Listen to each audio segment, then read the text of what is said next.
Level 1. The Bitten. This is where every werewolf story starts. Not with power, not with glory, with confusion. You were a completely normal person living a completely normal life. And then one night, everything changed. It was a Tuesday. You were walking home from work, same route you take every single day. But something felt different tonight. The street was too quiet. The air felt heavy. And somewhere behind you, you heard something move. You turned around, and that's the last clear memory you have. Something enormous hit you like a truck. Claws, fur, a sound that wasn't human. You hit the ground hard, and the world went sideways. You felt teeth sink into your shoulder, and the pain. It wasn't just physical. It felt like something was being poured into your blood, like fire running through your veins from the inside, and then everything went black. You woke up alone. No sign of the creature, just you, the cold ground, and a wound on your shoulder that was already doing something it shouldn't. It was glowing, faintly, but glowing. The hospital had no answers. The doctors called it an animal attack. Probably a large dog, they said. They stitched you up, gave you antibiotics, told you to rest, but none of them could explain why your blood work looked like nothing they had ever seen before. By morning, 12 hours after the attack, the wound was almost completely closed. Not healing, closed. The nurses were speechless. The doctor came back 3 times just to stare at it. You discharged yourself before they could run more tests. You told yourself it was nothing. A weird infection maybe. Something in the animal's saliva that speeds up healing. There's a scientific explanation for everything, right? But deep down, some part of you already knew. This was not going to be a normal recovery. Day 2 hit you like a wall. You woke up and every single sound felt like someone was screaming directly into your brain. Your upstairs neighbor walking to the bathroom at 6 a.m. sounded like an earthquake. A car horn 3 streets away felt like it was inside your skull. You sat on the floor of your kitchen and didn't move for an hour.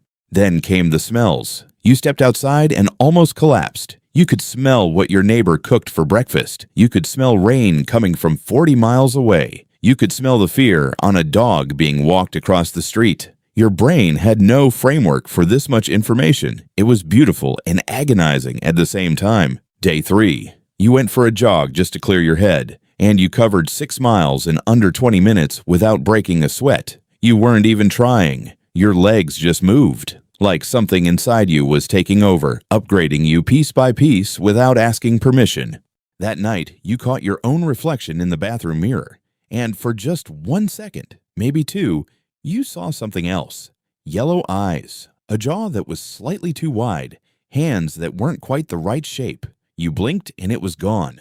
But you stood there for 10 minutes staring at yourself, afraid to blink again. The night before the full moon, you couldn't sleep. Your whole body felt electric. Your bones ached like they wanted to rearrange themselves.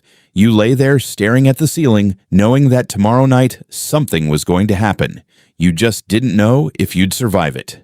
The full moon rose, and you felt it immediately, like a hook in your chest pulling outward. You pushed every piece of furniture you owned against the front door. You locked the windows. You wrapped your hands in duct tape, trying to slow down the claws pushing through your fingertips. You were terrified, not of the pain, of what you might do to someone else. You woke up at sunrise on the floor of a destroyed apartment. 6 hours of your life, gone. Claw marks in every wall. The door was in splinters. You had no memory of what happened, no idea where you went or what you did. And that's the terrifying truth of being the Bitten. You have the curse, but 0 control. You're not a werewolf yet. You're just a human with a monster inside, and that monster is just getting started.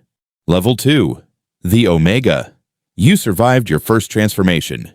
Barely, but surviving it and controlling it, those are 2 completely different things. The Omega is the bottom of the pack. Not because they're weak, because they're lost. You have the power, but no idea what to do with it. Every morning after a full moon, you wake up somewhere different. Sometimes the forest, sometimes a field. Once, a gas station parking lot 3 towns over. You piece together what happened from claw marks and broken branches. Your life has become an investigation into your own blackouts. So you start a system. You track every full moon date. You map the blackouts. You document every physical change. You treat yourself like a science experiment because information is the only weapon you have right now. Then you discover something nobody warned you about. You can feel other people's emotions. You walk past a stranger and you know they're terrified. You sit next to someone on the subway and their grief hits you like a physical weight. The wolf in you reads the pack, even when you don't have a pack yet. Controlling a partial shift becomes your obsession. You spend hours in front of the mirror practicing. Breathe in, eyes back to normal. Breathe out, claws retract. You fail constantly. You replace your bathroom sink twice. But slowly, you start to understand the shape of the thing inside you. The breakthrough comes when you stop fighting the wolf and start listening to it. You go to the forest voluntarily before a full moon. You sit with the transformation instead of fighting it. And for the first time, you feel it as a conversation, not an attack. That night, you ran, and you were there for every second of it. You felt the ground under your paws. You felt the air. And when morning came, you woke up exactly where you chose to stop. For the first time, you chose. And then you meet another werewolf, an alpha. You feel the weight of their dominance physically pressing on you. Your instincts scream to submit. And in that moment, you learn the most important rule of the wolf world. Rank is everything. You don't submit, but you don't challenge either. You hold your ground and walk away, which takes every ounce of will you have. Later, you'll learn that this moment mattered. Walking away without flinching was the first real test, and you passed it without knowing there was a test. The Omega is not the end. The Omega is the beginning. Every alpha who makes 100 wolves submit with one glance. Once woke up in a gas station parking lot with no memory and torn shoes. You are not at the bottom because you are weak. You are at the bottom because you haven't started climbing yet. Level 3, the Beta. You made it through the chaos. You survived the blackouts, the partial shifts, the isolation, and somewhere in all of that, you found the edges of your control. The Beta is no longer lost. The Beta is learning what they're actually capable of. The first thing that changes at Beta rank is you stop being alone. An Alpha finds you, or you find them. And for the first time since the bite, someone looks at you and sees potential instead of a problem. You're not a liability anymore. You're an asset. Being part of a pack rewires something deep in your brain. The loneliness you carried for months lifts overnight. You can feel every pack member around you even when they're miles away. A warm thread connecting all of you. You understand now why lone wolves go feral. The pack isn't just safety. The pack is sanity. The training begins immediately. Not gym training, wolf training. How to fight with enhanced speed without accidentally killing someone. How to read an opponent's next move from their heartbeat before their muscles even fire. Your body already has the hardware. The Beta phase installs the software.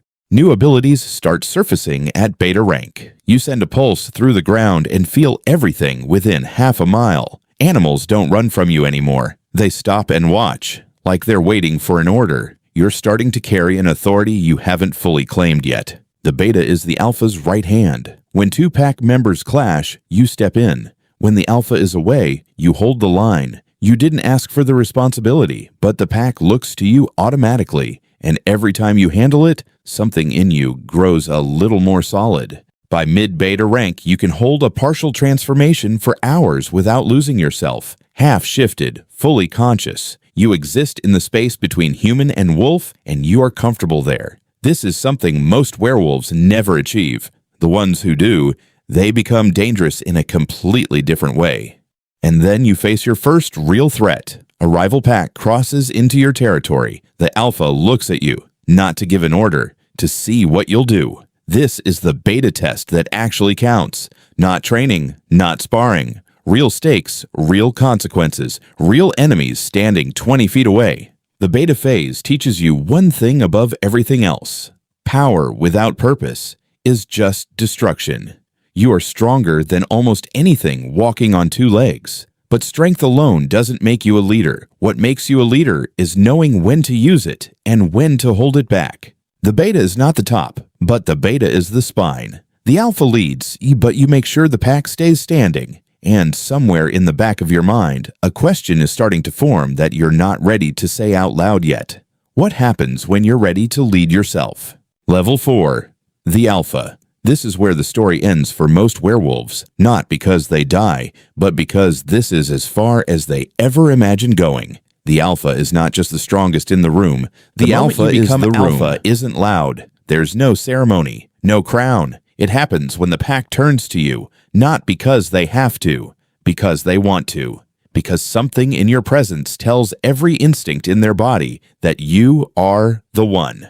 That feeling is the most terrifying and the most humbling thing you will ever experience. The alpha aura is real and it is overwhelming. You don't have to raise your voice. You don't have to move. You simply exist in a space and every wolf around you feels it pressing on them like gravity. Rival wolves back away without understanding why. Lone wolves feel the pull from miles away and follow it like a compass. But here is what nobody tells you about being alpha. The power is the easy part. The weight is the hard part. Every decision you make lands on the entire pack. You eat last, you sleep last, you worry first. Every wolf under you is your responsibility, their safety, their conflicts, their losses. You carry all of it. Alpha versus alpha is nothing like any fight you've had before. It's not about strength. Two alphas who are evenly matched physically will decide everything in the first 3 seconds, through will alone. Who blinks? Who breathes wrong? Who lets a single moment of doubt cross their eyes? The body follows the mind, and the mind follows belief. The alpha feels every pack member's pain directly, not metaphorically, physically. When one of your wolves is hurt, you feel a shadow of it in your own body. When one of them dies, and you will lose someone, every alpha does, it leaves a permanent mark. A gap in the thread that never fully closes. The alpha is also a diplomat. Wars between packs destroy both sides. The strongest alphas are not the ones who win the most fights. They're the ones who prevent the most fights. Knowing when to draw a line and when to extend a hand is what separates an alpha who builds something lasting from one who burns everything around them. The loneliness of the alpha is different from the loneliness of the omega. The omega is alone because nobody wants them. The alpha is alone because the position itself is solitary. You can be surrounded by your entire pack and still feel the gap because you are the one they all lean on, and there is no one above you to lean on back. And one day, you find them, sitting alone in a forest, torn clothes, confused eyes, a fresh bite on their shoulder that's already glowing. You remember that person. You were that person. And you kneel down and you say the words nobody said to you when you needed them most. I know what happened to you, and I'm going to help you. This is where the werewolf ranking system ends. 4 levels. The Bitten, the Omega, the Beta, the Alpha. But here is the truth that the ranks don't tell you. The level was never the point. The point was always who you became on the way there. The bite didn't make you a monster. It made you face everything inside you that was already there. And you faced it, every single rank, and you're still standing.